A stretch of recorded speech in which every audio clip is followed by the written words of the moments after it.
अंतरिक्ष में गई सास बहू। मम्मी, आप इतनी अच्छी एस्ट्रोनॉट हो, फिर ये अर्ली रिटायरमेंट क्यों?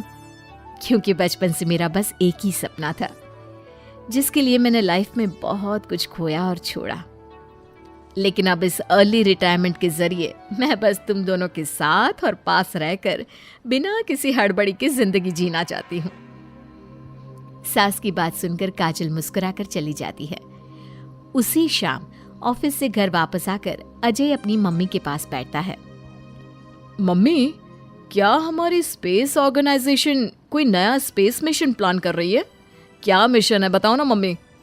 हे भगवान, शरीर इतना बड़ा हो गया लेकिन दिमाग आज भी बच्चों से गया गुजरा है। घर में आया नहीं कि सवाल शुरू।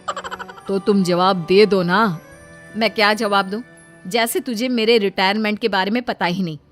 इतने समय से तूने मुझे ऑफिस जाते हुए देखा क्या? फिर मुझे कैसे पता होगा? जा, तेरी पत्नी से पूछ, वो रोज ऑफिस जाती है।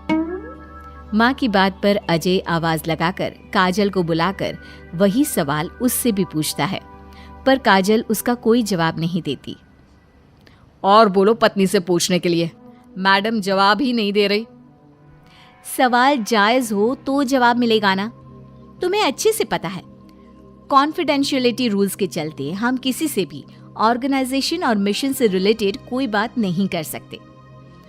वो तो पता है, लेकिन मुझसे भी छुपाने का मतलब समझ में नहीं आया। वो मम्मी, रिटायरमेंट एप्लीकेशन के बाद से आपने ऑफिस भी आना बंद कर दिया। सबको लगा कि अब आप इंटरेस्टेड नहीं होगी, इसलिए इन्फॉर्म नहीं किया। क्या तुम भी इस मिशन का हिस्सा हो? मैं ही इस मिशन की लीड साइंटिस्ट हूँ। ये हमारा अब तक का सबसे बड़ा और इम्पोर्टेंट मिशन है। अगर ये सक्सेसफुल हो गया तो दुनिया में हमारे नाम के साथ मेरा प्रमोशन भी पक्का है। काजल की बात सुनकर दोनों माँ बेटे हैरान रह जाते हैं, लेकिन फिर सब साथ मिलकर सेलिब्रेट करते हैं। अब दिन बीतने लगते हैं। काजल स्पेस मिशन के चलते पहले से ज्यादा बिजी हो जाती है और देर तक ऑफिस में समय बिताने लगती है। कुछ समय तक इसे चुपचाप देखने के बाद एक सुबह बहू को सामने देखकर आखिरकार सास उसे टोक ही देती है। आ रही हो या जा रही हो? भाई, हमें तो तुम्हारी शक्ल देखे लगता है सदियां बीत गई। मैडम कब आती है कब जाती है कुछ पता ही नहीं चलता। अरे ऐसा कौन सा मिशन है जिसने सुबह रात घर परिवार सब भुला दिया? मिशन तो मैंने भी बहुत देखे हैं और गई भी हूँ, पर ऐसा हाल कभी नहीं हुआ। मम्मी, मैं आपकी चिंता और गुस्सा समझ सकती हूँ, पर ये स्पेस मिशन आज तक के सभी मिशन से बहुत अलग है। अच्छा, जरा मैं भी तो सुनूं, ऐसा क्या है इसमें? आई एम सॉरी मम्मी, मैं नहीं बता सकती। भूलो मत, मैंने रिटायरमेंट अप्लाई किया है, लेकिन रिटायर होने में अभी 7 महीने बाकी है, जिसके हिसाब से मैं आज भी ऑर्गेनाइजेशन का हिस्सा हूँ। तो मुझे बताकर तुम कोई रूल नहीं तोड़ रही। मुझे सब याद है मम्मी, और मुझे ये भी पता है कि अगर आप साथ दें तो मिशन के लिए बहुत बड़ी मदद साबित होगी। पर सीनियर्स ने रूल बनाया है कि इस मिशन की इंफॉर्मेशन सिर्फ उन्हीं के पास होगी जो इसका पार्ट है, और मुझे तो उन्होंने खास अपने पास बुलाकर ये समझाया था। बहू की बात सुनकर सास सोच में पड़ जाती है और अगले दिन खुद भी ऑफिस पहुंच जाती है। ओहो, क्या बात है मैडम, रिटायरमेंट के एप्लीकेशन के बाद तो आपने दर्शन देने भी बंद कर दिए। अरे सर, अगर ईद का चांद रोज निकला करता तो क्या उसका स्वागत इतने जश्न से होता? इस पर सीनियर भी हंसने लगते हैं और दोनों कैबिन में जाकर बैठ जाते हैं, जहां सास बातों बातों में नए स्पेस मिशन के बारे में पूछती हैं।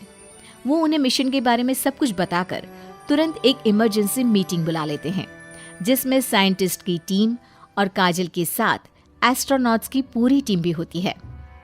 तो ये है हमारी टीम, जो सब कुछ भूल कर दिन रात इसी मिशन पर काम कर रही है। अगर आप भी हमें ज्वाइन कर ले तो सोने पर सुहागा हो जाएगा। अगर आप मुझे टीम में चाहते थे तो पहले कांटेक्ट क्यों नहीं किया? आपने स्पेस में ना जाने के फैसले के साथ डेस्क जॉब का भी इनकार कर दिया और अर्ली रिटायरमेंट के लिए अप्लाई कर दिया, और फिर पिछले 1 महीने में किसी के साथ कोई कांटेक्ट भी नहीं हुआ। इसलिए हमने सोचा शायद अब आप ब्रेक लेकर इस सब से दूर रहना चाहती हो। और इसीलिए किसी ने आपको परेशान करना सही नहीं समझा। बात तो आपकी सही है, फिर भी एक सुझाव देना चाहूंगी। ये जो आप कर रहे हो ना, ये मिशन नहीं, साफ सुसाइड है। एक साथ इतने सारे लोगों को स्पेस में 6 महीने रहने के लिए भेजना आसान काम नहीं है, और ये बात मुझे आपको समझाने की जरूरत नहीं होनी चाहिए। हमें सारे कॉन्सिक्वेंसेस, स्पेस, नेचर, मिशन की मुश्किल सबका पता है, और ऐसा करने वाले हम पहले नहीं हैं। इसलिए ये भी साबित है कि काम हो सकता है। आप सिर्फ एक एक्सपेरिमेंट के लिए इतने सारे लोगों की जान और मेहनत को दांव पर लगाना चाहते हो, जिसमें सक्सेस रेट भी मुश्किल से 1% है। बहुत देर तक इन्हीं सब बातों पर बहस चलने और काजल की सास उर्फ ऑर्गेनाइजेशन की सबसे एक्सपीरियंस्ड एस्ट्रोनॉट को बहुत देर समझाने के बाद भी जब वो राजी नहीं होती, तो ऑर्गेनाइजेशन के सीनियर्स को उन्हें घर वापस भेजना पड़ता है।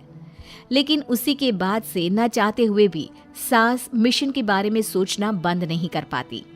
इसी तरह 1 हफ्ता बीत जाता है।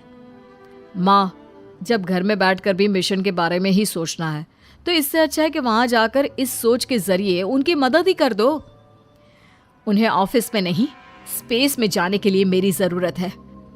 वो चाहते हैं कि मैं हेड एस्ट्रोनॉट बनकर बाकी सबके साथ स्पेस में जाऊं। वाओ, रिटायरमेंट से पहले आखिरी असाइनमेंट की तरह इससे अच्छा और क्या हो सकता है माँ? आपको हाँ बोल देना चाहिए। उस टीम में एक मेंबर काजल भी है। अगर हम दोनों ही चले जाएंगे तो तुम अकेले कैसे रहोगे? वहां से जिंदा वापस आने की कोई गारंटी नहीं बेटा। अब भी हमें भेजना चाहते हो क्या? जिस दिन से आपको पहली बार स्पेस में जाते देखा है, तभी से ये डर और पॉजिटिविटी दोनों साथ लेकर जीना सीख गया हूं। आप जाओ माँ, मुझे पूरा भरोसा है आप दोनों वापस भी आओगे और देश के साथ मेरा नाम भी रोशन करोगे। बेटी की बात सुनकर माँ के अंदर हिम्मत आती है और वो एक बार फिर स्पेस ऑर्गेनाइजेशन पहुंच जाती है, जहां उसके फैसले से सब बहुत खुश होते हैं और स्पेस मिशन की तैयारी पहले से ज्यादा जोश में शुरू हो जाती है। कुछ ही समय बाद दोनों सास बहू स्पेस में पहुंच जाती हैं। आखिरकार आज मेरी साइंटिस्ट बहू एस्ट्रोनॉट भी बन गई। सिर्फ स्पेस सूट पहन लेने से कोई एस्ट्रोनॉट नहीं बन जाता। मैं साइंटिस्ट हूँ और उसी में खुश हूँ। अगर मिशन की रिक्वायरमेंट नहीं होती तो शायद कभी यहाँ आती भी नहीं। इसी तरह दिन पर दिन स्पेस की अनेक मुश्किलें और दिक्कत सहते हुए देखते ही देखते 6 महीने बीत जाते हैं और नामुमकिन को मुमकिन करके दिखाते हुए सब सही सलामत अर्थ पर वापस आ जाते हैं, जिसके बाद से दुनिया भर में ये मिशन सास बहू की अंतरिक्ष यात्रा के नाम से मशहूर हो जाता है।